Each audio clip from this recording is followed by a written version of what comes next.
Night ఎస్ఆర్ఐతో వచ్చేసి RR match చూశారు కదా, ఎట్లా విధ్వంసం చూపించారా లేదా ఉప్పల్ స్టేడియంలో ఉన్న వాళ్ళకి అడగాలి, లోపల స్టేడియంలో పోయిన వాళ్ళకి ఒక్కడు కూడా స్టేట్ లో కూర్చోట్లు అట్లా విధ్వంసం చూపించారు. కొత్త యంగ్ స్టార్ వచ్చేసి ఇద్దరు యంగ్ స్టార్ వచ్చారు.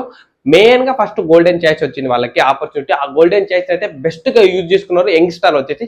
సో క్లియర్ కట్ గా మాట్లాడుకుందాం. కేకేఆర్ వచ్చే సిఎస్కే ఈ రోజు మ్యాచ్ జరగబోతుంది, దాని గురించి కూడా క్లారిటీగా మాట్లాడదాం.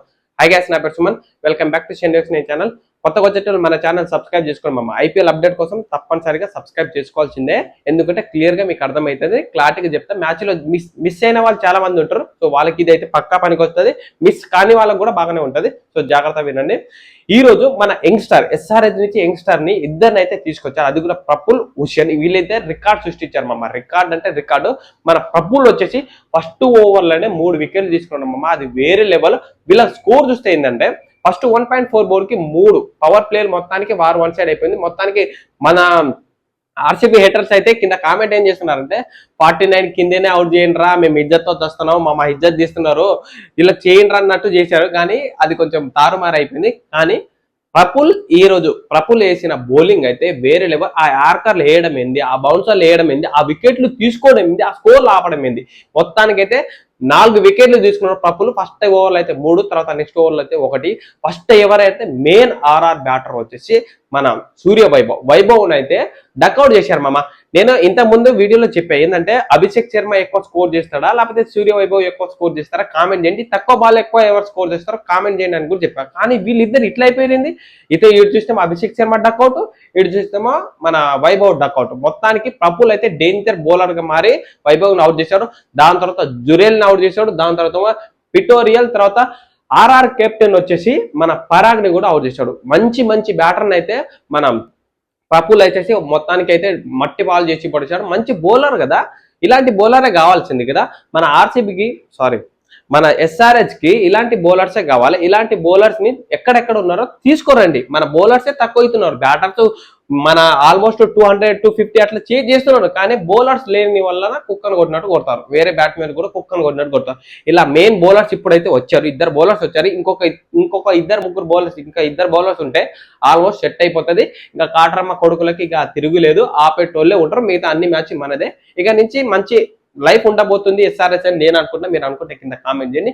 ఇక హుసేన్ రాగానే ఫస్ట్ ఓవర్లో జైస్వాల్ వికెట్ అయితే తీసుకున్నాడు. ఆ ఓవర్ తీసుకున్న తర్వాత ఆగలే. తను కూడా ఏం చేశానంటే ఇంకా ప్రఫుల్ 4 వికెట్లు తీస్తే నేను కూడా తీయాలి కదా, నేను గోల్డెన్ ఆపర్చునిటీతో నేను ఫస్ట్ ఛాయిస్ వచ్చింది, నేను కూడా తీయాలనుకుంటా. తను కూడా వరుస పెట్టి 4 తీశాడు. 4 వికెట్లు. మన హుసేన్ కూడా 4 వికెట్లు తీసుకోడు. వీళ్ళకి వచ్చిన గోల్డెన్ ఛాయిస్ అయితే గట్టిగా యూజ్ చేసుకున్నారు మామ. నిజంగా నేను చెప్తాను కదా, మంచి ఫాలోఅప్ అయితే చూపించారు. బ్యాటింగ్ లైనప్ లో చూద్దాం. బ్యాటింగ్ లైనప్ లో ఎవరు తక్కువ అయ్యారు ఏందని. ఫస్ట్ అభిషేక్ శర్మ మంచి ఫామ్ చేస్తాడేమో ఆర్ఆర్ మీద అని నేను అనుకున్నా, కానీ డక్అవుట్ అవుతాడని నేను అనుకోలే. అర్చల్ దాంట్లో వచ్చి డక్అవుట్ అయిపోయాడు. తర్వాత వచ్చేసి హెడ్ పవర్ ప్లే వరకు 18 బాల్లో ఒక 18 స్కోర్ చేశాడు. పర్లేదు, తను ఇంకా ఫామ్ లో రావాలి. తన ఫామ్ లో వస్తే ఎలా ఉంటుందో చూపియాలి మిగతా బ్యాటర్స్ కి. తర్వాత వచ్చేసి ఇషాన్ కిషన్ ఫస్ట్ 10 ఓవర్ల వరకు అయితే నాకైతే మ్యాచ్ ఏంద్రా ఇది కూడా పీకిందేమో అనుకున్నా. ఆ తర్వాత ఇషాన్ కిషన్ కొట్టుడు స్టార్ట్ చేశాడు మామ. 44 బాల్కి 91 స్కోర్ చేశాడు. హాఫ్ సెంచరీకి జస్ట్ మిస్.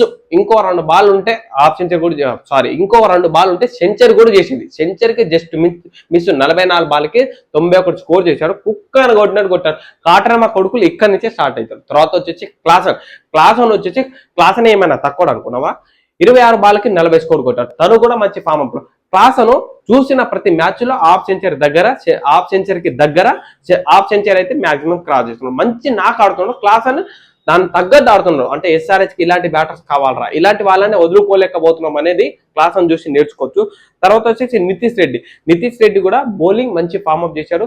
బౌలింగ్ తో పాటు నిన్న జరిగిన మ్యాచ్ లో 13 బాళ్ళకి 28 కొట్టాడు మామ. నితీష్ రెడ్డి కూడా ఫామ్ చూపించాడు, మంచి ఫామ్ అప్. తర్వాత వచ్చేసి జురేల్ ని కూడా తక్కువ అంచనా వేయాల్సిన అవసరం లేదు. ఎందుకు అంటే తను 13 బాల్లో 24 స్కోర్ కొట్టాడు. లాస్ట్ బాల్ కి 6 కొట్టాడు మామ. అందరు బ్యాటర్స్ మంచిగా ఉన్నారు, దాంతో పాటు బౌలర్స్ కూడా మంచిగా ఉన్నారు. ఇదే టీం ని మెయింటైన్ చేసుకోవాలి, వేరే లెవెల్ ఉంటుంది. ఆర్ఆర్ అయితే మెయిన్ గా ఫస్ట్ పవర్ ప్లేయర్ మొత్తానికి బారు 1 సైడ్ అయిపోయింది.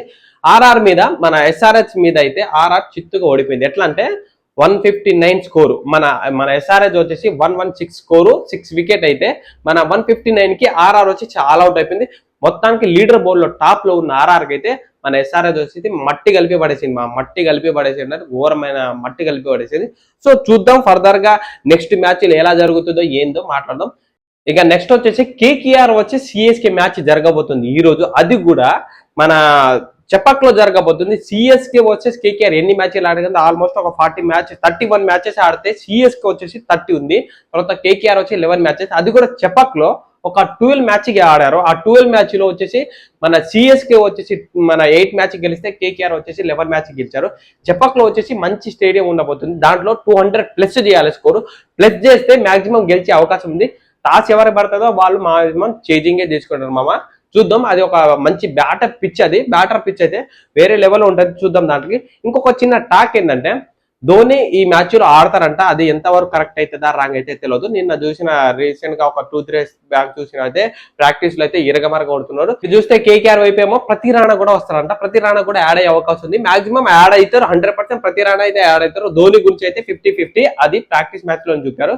సో ఇంతవరకు చూసిన ప్రతి ఒక్కరికి థ్యాంక్ యూ. సో నెక్స్ట్ వీడియోలో ఫర్దర్ గా మాట్లాడుకుందాం. సబ్స్క్రైబ్ చేసుకోవడం మాత్రం మర్చిపోకండి.